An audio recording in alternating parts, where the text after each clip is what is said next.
Tuhan berkata, "Kuduslah kamu sebab Aku Tuhan Allahmu kudus." Hendaklah, ini merupakan perintah dari Tuhan Allah kepada bangsa Israel, bahwa Israel secara pribadi, lepas pribadi, harus hidup di dalam kekudusan. 1 Petrus pasal 1 ayat 15, demikian dikatakan firman Tuhan, "Hendaklah kamu menjadi kudus dalam seluruh hidupmu, sama seperti Dia yang kudus yang telah memanggil kamu. Sebab ada tertulis, hendaklah kamu kudus sebab Aku kudus." Di dalam kitab Imamat pasal 19, Tuhan memerintahkan kepada bangsa Israel supaya mereka hidup kudus. Kemudian Rasul Petrus berkata dengan memakai kitab Imamat, "Kuduslah kamu sebab Tuhan kudus." Jadi segala yang dilakukan, diperbuat di dalam perjanjian lama harus tetap dilakukan dalam perjanjian baru. Yesus tidak pernah berkata apa yang di dalam perjanjian lama, di dalam perjanjian baru tidak berlaku. Yesus tidak pernah berkata demikian. Setiap firman yang ada di dalam Alkitab berlaku terus sepanjang kita hidup. Selama kita hidup di dalam dunia ini, setiap ayat di dalam Alkitab berlaku dalam kehidupan kita. Dan itu harus kita jadikan pedoman dalam kehidupan sehari-hari. Jangan menjadikan pengajaran di luar Alkitab sebagai pedoman hidup. Segala yang ada di dalam Alkitab inilah yang harus menjadi pedoman dalam kehidupan kita. Firman Allah berkata, "Kuduslah kamu dalam seluruh hidupmu." Jadi seluruh aspek kehidupan kita harus berada dalam kekudusan. Ada 3 hal yang menyangkut kekudusan hidup sebagai umat Tuhan. Yang pertama, kekudusan dalam relasi antara kita dengan Tuhan. Yang kedua, kekudusan antara relasi kita dengan sesama. Yang ketiga, kekudusan hidup antara relasi antara kita, tubuh ini, jiwa ini dengan roh kita. Jadi kekudusan dalam seluruh aspek kehidupan kita menyangkut relasi kita dengan Tuhan, relasi kita dengan sesama, relasi kita dengan diri kita sendiri. Yang pertama kita akan perhatikan kekudusan dalam relasi dengan Tuhan Allah. Ada 4 hal yang menyangkut kekudusan hidup kita yang memiliki relasi dengan Tuhan Allah. Yang pertama, mengenai pernikahan. Kita Kejadian pasal 2 ayat 23 sampai dengan 24. Demikian dikatakan firman Tuhan. Lalu berkatalah manusia itu, inilah dia tulang dari tulang-tulangku dan daging dari daging-dagingku. Ia akan dinamai perempuan sebab ia diambil dari laki-laki. Sebab itu, seorang laki-laki akan meninggalkan ayahnya dan ibunya dan bersatu dengan istrinya, sehingga keduanya menjadi satu daging. Inilah hidup kekudusan sepasang suami istri yang berelasi dengan Tuhan. Artinya mereka harus menjadi satu kesatuan sesuai dengan perintah Tuhan. Sebab Tuhan yang memberikan perintah adalah kudus. Jadi perintah itu adalah kudus. Dan setiap orang harus meletakkan perintah itu sebagai yang sakral, sebagai yang suci, sebagai sesuatu yang harus dipelihara. Sampai kapan? Sampai akhir hayat kehidupan pasangan suami istri. Inilah yang dinamakan dengan kekudusan dalam berumah tangga. Seringkali kita membatasi kekudusan hidup suami istri. Ketika suami istri berpasangan dengan orang yang bukan suami istri, kita katakan mereka hidup tidak dalam kekudusan.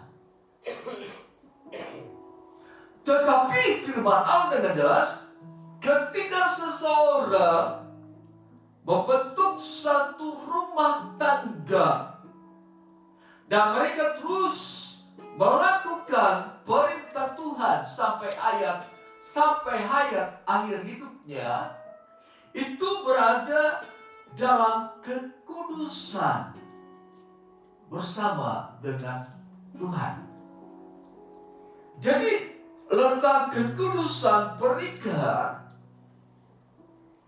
terletak bagaimana seseorang dengan pasangannya melanjutkan terus apa yang sudah dipersatukan oleh Tuhan. Ada permasalahan yang harus dia lalui. Kadang-kadang permasalahan yang tidak masuk akal. Kadang-kadang permasalahan yang menyakitkan tubuh.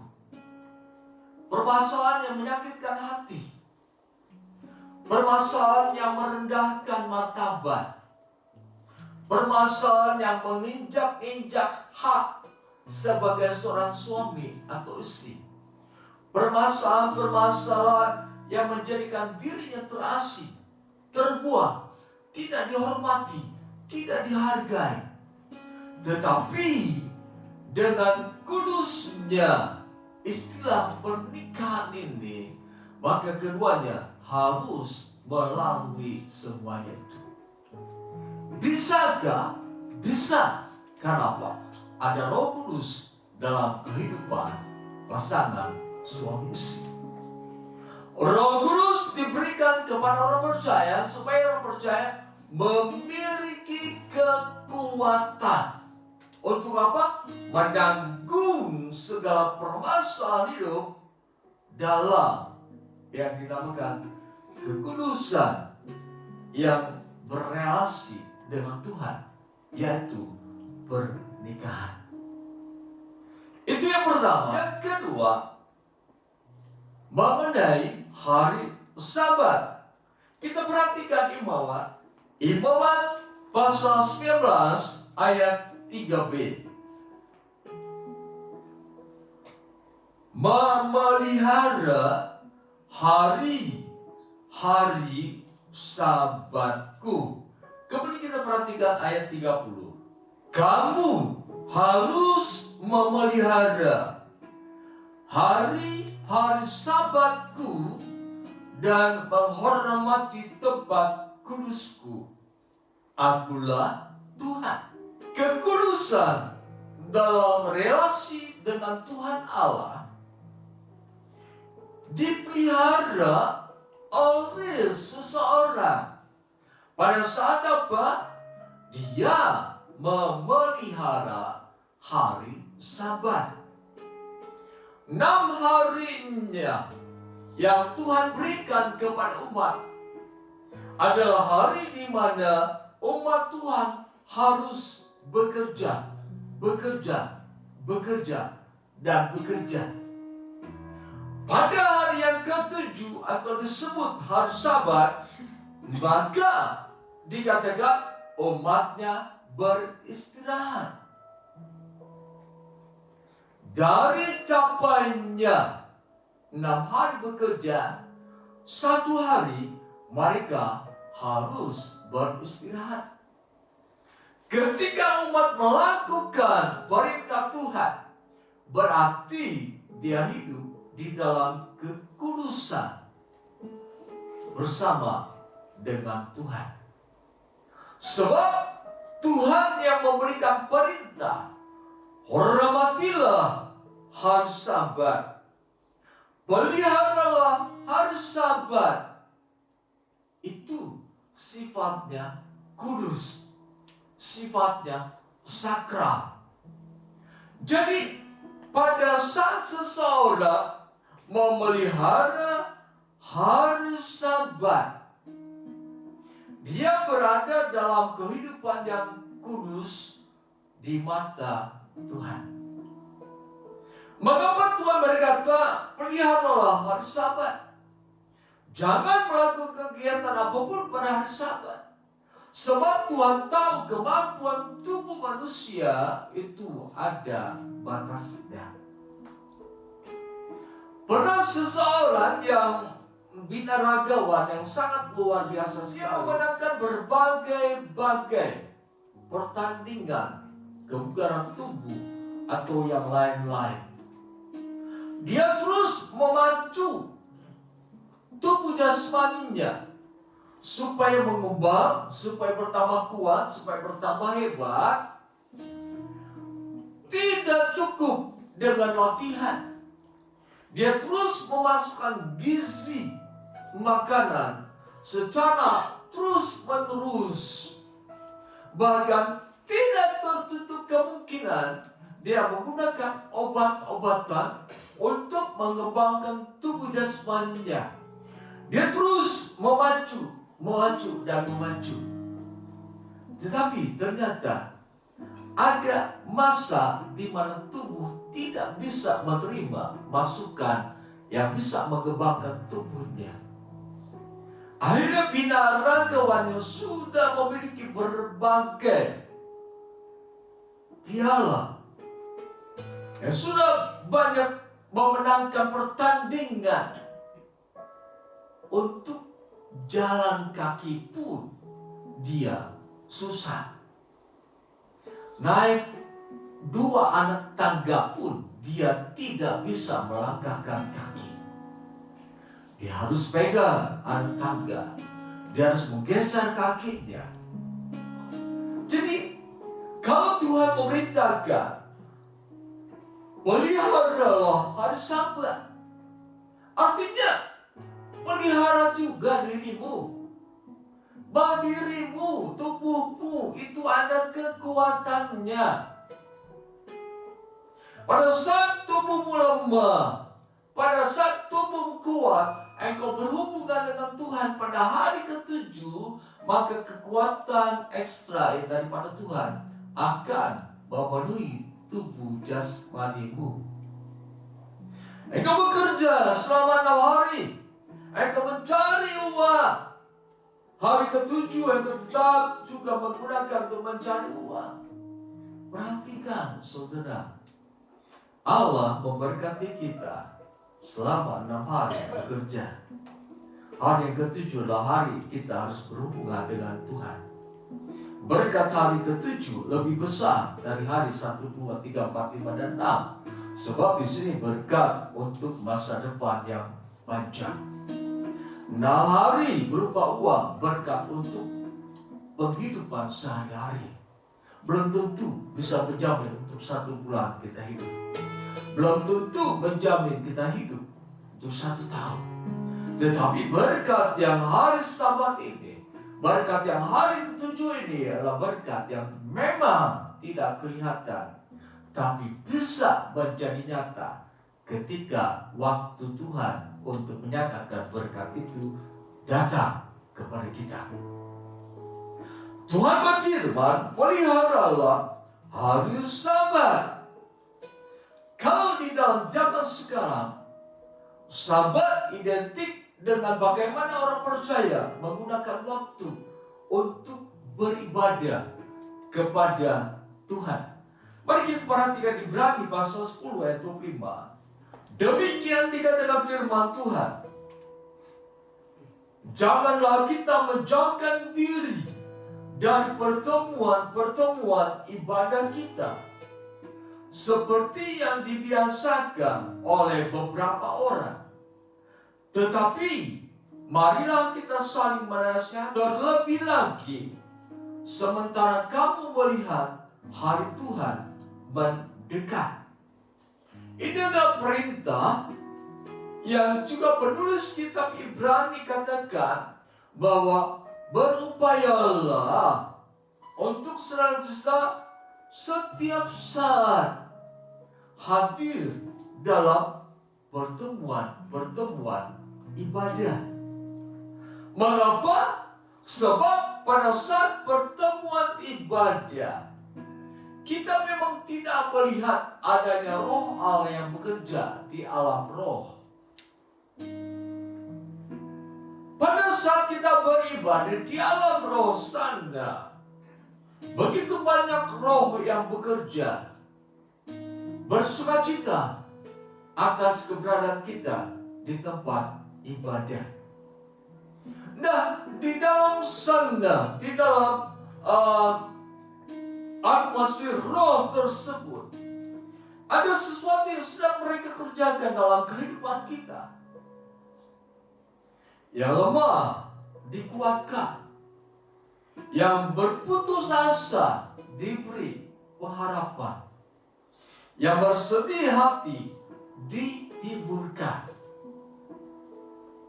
Jadi pada saat seseorang memelihara hari Sabat, menghormati hari Sabat, pada saat itu roh Allah yang bekerja di dalam kehidupannya untuk apa? Memulihkan kesehatan tubuh jasmani yang sudah dia pakai selama 6 hari.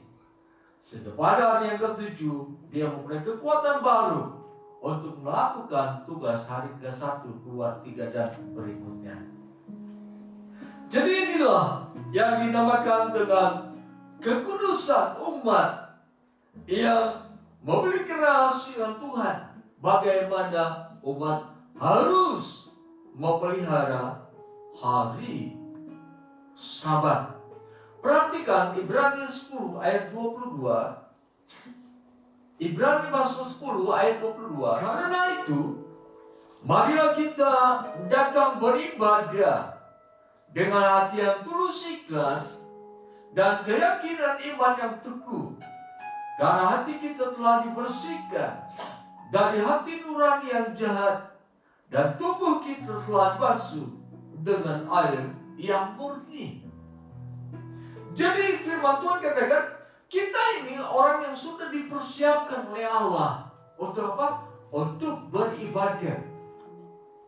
Jadi ide untuk beribadah itu bukan timbul karena kemanusiaan kita. Bukan karena pikiran, perasaan, dan kehendak kita. Tetapi itu sudah dikerjakan oleh Allah dalam kehidupan kita. Sehingga pada saat kita beribadah, kita dikatakan sebagai orang layak. Dan banyak orang beribadah tanpa pengenalan yang benar akan Tuhan. Artinya mereka membersihkan kehidupannya secara lahiriah, tetapi Alkitab jelaskan bahwa orang yang beribadah kepada Tuhan itu sudah dipersiapkan oleh Tuhan. Bagaimana Tuhan mempersiapkannya? Dengan membersihkan hati kita dari nurani yang jahat dan dibasuh dengan air yang murni. Jadi memelihara Sabat atau peribadatan ini adalah bentuk kehidupan yang kudus di hadapan Tuhan. Apapun yang kita perbuat di dalam peribadatan itu merupakan suatu perbuatan yang dikuduskan oleh firman. Peliharalah hari Sabat. Peliharalah peribadatan. Sebab memang saudara sudah dipersiapkan oleh Allah untuk beribadah kepadanya. Bagaimana caranya? Allah membersihkan hati nurani yang jahat. Allah membasuh kita dengan air yang murni. Orang percaya ketika mau beribadah itu bukan timbul karena kemanusiaannya, tetapi karena memang Allah yang sudah mempersiapkannya. Kalau Allah sudah mempersiapkannya, maka kita berjalan seturut dengan persiapan Allah. Kalau Allah sudah mempersiapkan diri kita, mari kita berjalan. Nah, pada saat Allah sudah mempersiapkan kita, kita tidak mau berjalan, berarti kita tidak akan melihat sesuatu di sana. Kita tidak akan melihat sesuatu yang Tuhan kerjakan di sini. Kita tidak akan merasakan apa yang Tuhan kerjakan di sini. Kita tidak akan merasakan kehadiran Tuhan di sini. Kita tidak akan merasakan jamahan Tuhan di sini. Karena apa? Kita diam di tempat, tidak masuk di dalam kekudusan yang daripada Tuhan. Jadi pada saat kita melangkahkan kaki masuk ke dalam rumah Tuhan, itu adalah memang sudah Allah buat bagi kita. Itu memang sudah Allah menceraikan dalam kehidupan kita supaya kita melangkahkan kaki masuk ke dalam rumah Tuhan. Di dalam rumah Tuhan, di sanalah kita akan merasakan karya Allah dalam kehidupan kita. Seandainya Allah sudah mempersiapkan diri kita, namun kita tidak masuk ke dalamnya, tidak tertutup kemungkinan kepercayaan Allah kepada kita akan berkurang. Maksudnya, pada saat Allah menjaga, melindungi kita karena Dia mempersiapkan kita untuk beribadah. Dia membungkus kita dengan darah Yesus Kristus. Kita berjalan di dalam kekudusan dan peribadatan. Di sana kita berjumpa dengan Tuhan. Di sana kita akan berjumpa dengan segala sesuatu yang akan Tuhan kerjakan. Tetapi pada saat kita diam di tempat, bukankah firman itu tidak terjadi dalam kehidupan kita? Ada perbedaan yang akan kita dapatkan jika kita hidup di dalam kekudusan, melakukan perintah Tuhan, memelihara hari Sabat, datang ke rumah Tuhan. Sesuatu yang luar biasa akan terjadi dalam kehidupan kita. Kemudian yang ketiga, kekudusan dalam relasi dengan umat Tuhan. Umat Tuhan hanya menyembah kepada Tuhan Allah saja. Kita kembali ke Imamat pasal 19.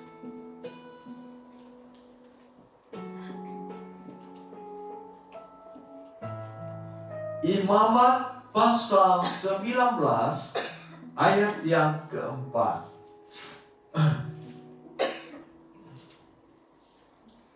Demikian dikatakan dalam kitab Imamat pasal 19 ayat yang keempat.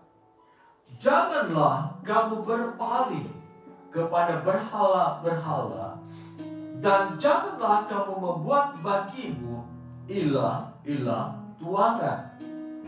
Akulah Tuhan Allahmu.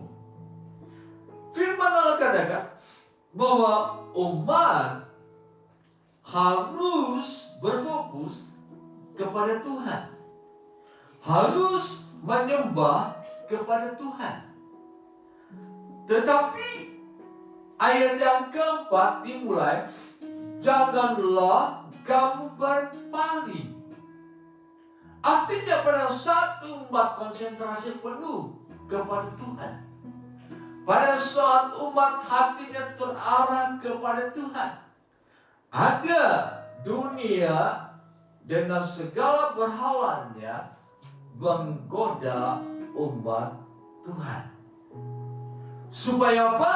Supaya umat Tuhan berpaling dari Tuhan. Jadi perkataan janganlah kamu berpaling, artinya Tuhan sudah menempatkan kita pada posisi sebagai penyembah Allah, sebagai orang yang hanya menyembah kepada satu Allah. Ini yang Tuhan tetapkan. Tetapi kemanusiaan kita yang rentan terhadap godaan ilah lain yang menyebabkan kita berpaling dari Allah dan kemudian menyembah kepada berhala. Di dalam kekudusan, Allah sudah menempatkan kita sebagai orang yang khusus menyembah Tuhan Allah, sebagai orang yang dipersiapkan untuk menyembah Allah. Tetapi dalam kehidupan sehari-hari, dunia berupaya mempengaruhi kehidupan kita. Apa? Pekerjaankah? Uang? Kekayaan? Berkat Tuhan? Sehingga kita berpaling dari Tuhan kepada kekayaan. Kita berpaling dari Tuhan kepada pekerjaan. Kita berpaling dari Tuhan kepada hobi. Kita berpaling dari Tuhan kepada rencana-rencana kita. Seharusnya kita berfokus kepada Tuhan, dan Tuhan yang akan ngatur segala sesuatu yang kita kerjakan. Tuhan yang akan memberkati segala sesuatu yang kita akan kerjakan. Suatu ketika bangsa Israel sedang menunggu Musa berbicara dengan Allah di Gunung Sinai. Ketika orang Israel menunggu Musa, kok lama sekali ini Musa berbicara dengan Allah. Israel berkata, kami tidak tahu apa yang terjadi dengan Musa. Inilah letak perbedaan antara Musa dengan bangsa Israel. Musa orang yang dekat dengan Tuhan. Musa orang yang selalu memiliki kedekatan dengan Tuhan. Sehingga beberapa jam, beberapa waktu lama Musa bersekutu dengan Allah, waktu tidak menjadi perhitungan. Tetapi lain dengan Israel, begitu Musa beberapa saat tidak kembali turun menjumpai mereka, mereka berkata, lama sekali Musa di sana. Kami tidak tahu apa yang sedang terjadi di sana. Inilah manusia rohani dan manusia duniawi. Manusia rohani dan manusia yang tercemar rohaninya. Manusia duniawi terikat dengan waktu. Dia tidak bisa berlama-lama dengan Tuhan. Dia bosan. Dia menggerutu. Apa gunanya lama-lama dengan Tuhan? Gak ada gunanya. Gak ada perubahan terjadi dalam kehidupanku. Gak ada berkat yang langsung datang kepadaku. Tidak ada pertolongan yang langsung kepadaku. Itu manusia duniawi, Kristen duniawi. Tidak memiliki waktu yang dia dapat berikan kepada Tuhan. Segala sesuatu dia katakan lama, dan lama. Tetapi Musa yang memiliki relasi dengan Allah, sekian lama dia berbicara dengan Allah, tidak terbersit tentang waktu yang dia pakai. Tidak terbersit kejenuhan.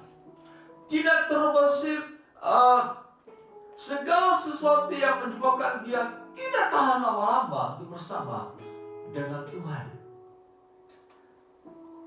Pada saat bangsa Israel berkata kepada Harun, buatlah sebuah patung tuangan, karena kami tidak tahu kapan Musa akan hadir. Lalu mereka membuat anak patung lembu emas, dan dibuatnya anak patung lembu emas, dan mereka berkata, inilah Allah yang akan memimpin. Jadi berhala dalam kehidupan dunia ini dapat kita katakan sebagai Allah yang akan memimpin kehidupan kita. Sebab mempercayakan kehidupan kepada patung itu, mempercayakan seluruh masa depan kepada patung tersebut. Dan orang katakan, inilah Allah, padahal patung buatan mereka. Jadi firman Allah katakan, janganlah kamu berpaling kepada berhala-berhala, dan janganlah kamu membuat bagimu ilah-ilah tuangan. Artinya hiduplah kudus dalam relasi, dalam hubungan dengan Allah. Terfokus terus kepada Allah. Berpusat terus kepada Allah. Jangan berpaling kepada berhala. Jangan membuat ilah-ilah lain, tetapi beribadah terus kepada Tuhan. Yang keempat, kekudusan dalam relasi dengan Tuhan Allah, dalam hal bagaimana kita mempersembahkan sesuatu bagi Tuhan. Perhatikan Imamat pasal 19 ayat yang kelima dan seterusnya. Apabila kamu mempersembahkan kurban keselamatan kepada Tuhan, kamu harus mempersembahkannya sedemikian supaya Tuhan berkenan kepadamu. Korban itu harus dimakan pada hari kamu mempersembahkannya atau keesokan harinya. Tetapi apa yang tersisa sampai hari ketiga harus dibakar habis. Jika dimakan juga pada hari ketiga, maka itu akan menjadi sesuatu yang menjijikkan, dan Tuhan tidak berkenan kepada orang itu. Siapa yang memakannya akan menanggung kesalahannya sendiri, karena ia telah mencemarkan apa yang kudus bagi Tuhan. Orang itu harus dilenyapkan dari bangsanya. Inilah yang dinamakan dengan kekudusan dalam relasi dengan Tuhan dalam hal persembahan. Ditetapkan oleh Tuhan, kamu harus membawa korban keselamatan. Korban keselamatan ada di dalam kitab Imamat pasal 3. Di sana saudara bisa baca, ada yang mempersembahkan lembu, sapi, kambing, domba pada Tuhan. Dan dikatakan di dalam ayat yang ke-8, itu yang kudus bagi Tuhan. Jadi harus diperhatikan bahwa setiap persembahan yang memang diperintahkan oleh Tuhan itu adalah hal yang kudus daripada Tuhan. Secara manusia, pikiran-pikiran manusiawi kita berkata, untuk apa? Mempersembahkan sesuatu kepada Tuhan. Bukankah nanti uang kita berhutang? Kita mempersembahkan sesuatu kepada Tuhan. Bagaimana dengan anak-anak makan dan minum? Bagaimana dengan biaya anak sekolah? Bagaimana dengan transport untuk bekerja? Bagaimana untuk makan di jalan? Bagaimana untuk persiapan hari-hari ke depan? Kalau kita tidak mempunyai persiapan, bagaimana kita bisa bertahan hidup? Bagaimana kita bisa melangsungkan kehidupan ini? Nah, pada saat itu yang menjadi pikiran kita, berarti kita memberhalakan apa yang kita katakan, inilah yang memperpanjang kehidupan saya. Inilah yang menjamin kehidupan saya. Itulah berhala dalam kehidupan. Dan pada saat seseorang, seperti yang kitab Imamat pasal 19 ayat 5-8, dia mempersembahkan sesuatu kepada Tuhan, berarti dia sedang hidup di dalam kekudusan beserta dengan Tuhan. Jadi persembahan umat kepada Tuhan di dalam Imamat pasal 19 ayat 1 ayat 5 sampai dengan 8 itu merupakan suatu bentuk kekudusan umat dalam relasinya dengan Tuhan Allah. Jadi persembahan-persembahan ini akan terus terjadi. Kalau di dalam Maleakhi pasal 3 ayat 10 itu tentang perpuluhan, itu pun adalah yang kudus bagi Tuhan. Maleakhi 3 ayat 10 sudah tidak berlaku, sudah digenapi oleh Tuhan Yesus. Yesus bukan menggenapi yang begini. Yesus menggenapi keselamatan. Kejadian pasal 3. Keturunan mereka meremukkan kepalamu. Itulah yang digenapi oleh Tuhan Yesus. Di mana saat-saat sekarang tentang perempuan juga dikatakan itu digenapi dengan kedatangan Yesus. Dan tidak berlaku lagi. Tidak pernah Yesus katakan satu titik pun di dalam Alkitab akan dibiarkan hancur, akan hilang. Dan saudara yang kasih dalam nama Yesus Kristus, jadi segala sesuatu yang memang ditetapkan oleh Allah untuk kita persembahkan kepada Tuhan, itu merupakan sesuatu yang kudus di hadapan Tuhan. Itu memang merupakan sesuatu yang kudus yang sudah Tuhan tetapkan. Mari kita perhatikan Imamat pasal 20. Demikian juga segala persembahan dari tanah, baik dari hasil benih di tanah maupun dari buah pohon, adalah milik Tuhan. Itu persembahan kudus bagi Tuhan. Jika seseorang mau menebus sebagian dari persembahan persepuluhannya itu, ia harus menambah seperlimanya. Makanya segala persembahan dari lembu atau kambing domba, setiap hewan ke-10 dari segala yang lewat di bawah tongkat gembala, harus menjadi persembahan harus menjadi persembahan kudus bagi Tuhan. Jangan dipilih mana yang baik atau yang buruk, dan janganlah ditukar. Jika orang menukarnya juga, baik hewan itu maupun gantinya, harus kudus. Inilah yang Musa katakan. Ini merupakan suatu perintah yang Allah berikan kepada Musa di Gunung Sinai.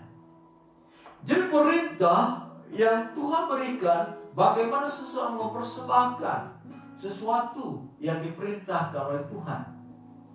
Dipersembahkannya, ini berarti hidup di dalam kekudusan. Jadi ketika kita melakukan sesuatu, memberikan sesuatu kepada Tuhan seturut dengan perintah Tuhan, berarti kita sedang hidup di dalam kekudusan yang berhubungan dengan Tuhan. Kalau kita mengembalikan apa yang dimakan dengan perempuan di sini, berarti kita sedang hidup di dalam kekudusan yang berrelasi dengan Tuhan. Dan tidak ada istilah di dalam Alkitab ini digagalkan oleh Tuhan Yesus. Persembahan-persembahan kambing, domba dan lain-lain memang digenapi oleh Tuhan Yesus pada saat kematian Yesus di kayu salib. Korban-korban itu untuk penebus dosa digenapi oleh Tuhan Yesus, sehingga kita tidak usah pada bulan-bulan tertentu menyembelih kambing, menyembelih domba, menyembelih lembu, sapi untuk menebus dosa kita sebagai korban supaya kesalahan kita diampuni. Tidak. Itu sudah digenapi di dalam diri Tuhan Yesus lewat kematiannya di kayu salib. Jadi yang digenapi oleh Tuhan Yesus bukan berarti semua dalam kitab Taurat itu dihilangkan dan tidak terjadi. Yang digenapi oleh Tuhan Yesus bagaimana awal manusia jatuh ke dalam dosa. Allah berjanji bahwa manusia yang jatuh dalam dosa itu akan diselamatkan. Keselamatan yang Allah janjikan digenapi dalam kelahiran Yesus Kristus. Itulah yang dinamakan dengan digenapi oleh Yesus Kristus. Ada orang berkata, seluruh kitab Taurat dan para raja tidak berlaku lagi, sebab sudah digenapi. Apapun yang mereka persembahkan itu sekarang tidak berlaku lagi. Tidak pernah Alkitab katakan begitu. Yang harus kita bawalah kepada Tuhan. Yang harus kita bawa kepada sesama, karena kasih kita kepada sesama, bawalah kepada mereka.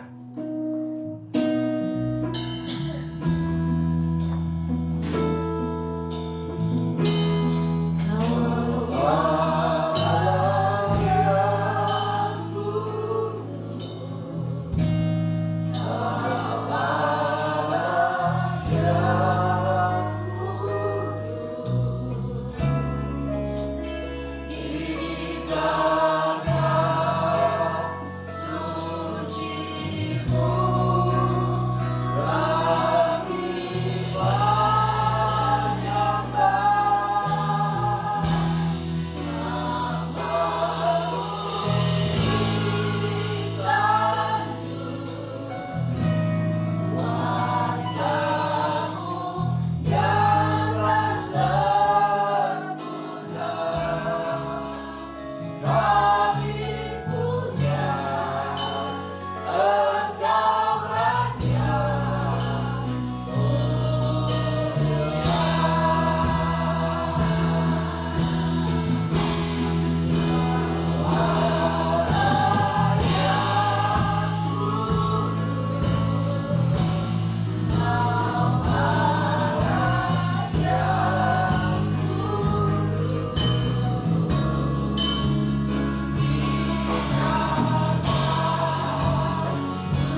relasi antara kita dengan Allah harus dibangun di dalam kekudusan.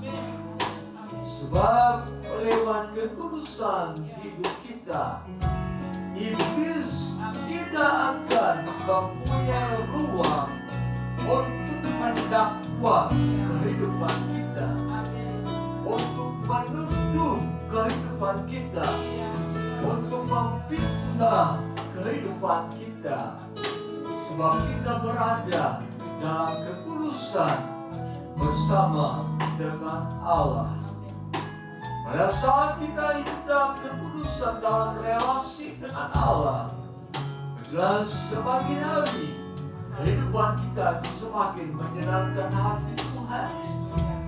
Setelah kita menyenangkan hati Tuhan, bukankah Allah berkenan kepada kehidupan kita? Raihlah berkenanan Allah atas seluruh kehidupan kita.